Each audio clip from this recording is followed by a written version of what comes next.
She stands about this tall. She has almond-shaped eyes. She has dark brown hair. And she has a cute little pug nose. I took her to the first movie that she ever went to. I went to go see that movie, Shrek. We drove around in the parking lot until I found the right parking place. I told her to stay still until I walked around the car. I unlocked the car. I took the seatbelt off of her, and I took her by the hand. We walked across the parking lot. I bought her a ticket. I bought her a Pepsi. I bought her a bag of popcorn. And we went inside of the theater. The first time she'd ever been in a theater, I set the seat down. I quickly learned that I had to keep one leg over her chair, otherwise it would have thrown her back 2 or 3 rows. And the movie begins. Little Avery has what's known as Down syndrome. It's no big deal. It's just a part of who she is. But for that whole movie, she was so moved by the colors, by the lights, by the smell. And she would look over at Daddy and wonder at times, is this for real? And I'd just look over at her and I'd smile. I'm a credit reader.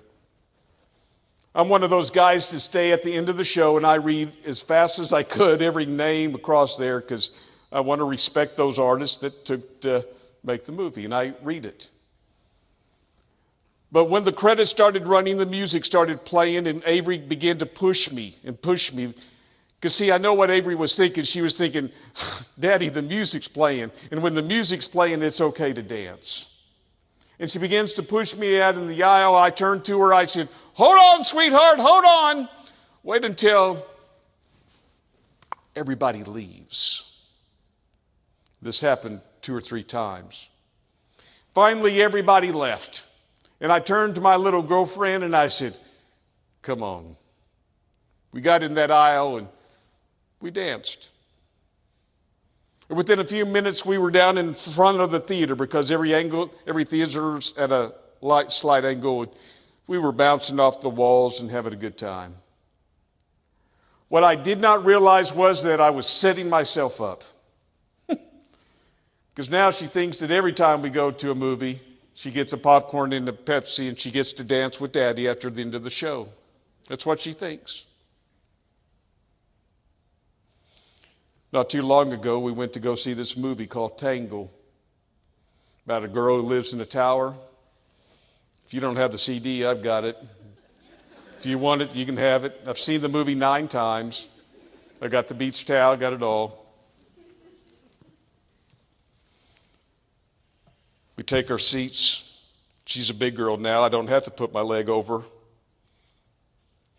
The credit starts to run and she begins to push me out in the aisle. And once again, I turned to my little girl and I said, hold on, sweetheart. Hold on. Wait until everybody leaves. And after 2 or 3 times, I looked around and I said, come on. We got in the aisles and we busted some moves. Within moments, we were down in the front coming up with moves the Dances with Stars haven't even come up with. We're having a good time. And then I stopped cold because in the corner of my eye, I noticed that there was a young couple back in the corner. And I thought to myself, oh, shoot. It dawns on me that Avery's so short that they don't even see her.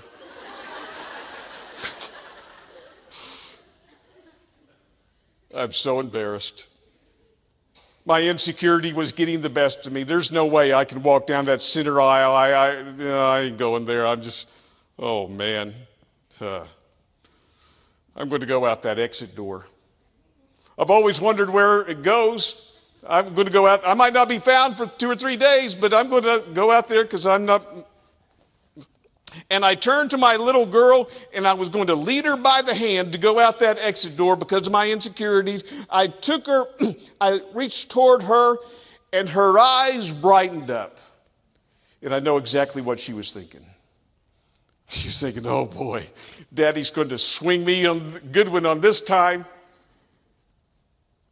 But when she took my hand, she looked at me and she saw that I was distracted. She saw that I had something else on my mind. And she took my hand and she pulls me to the ground where I'm on one knee, and she gets right up in front of my face and she starts doing this thing to me.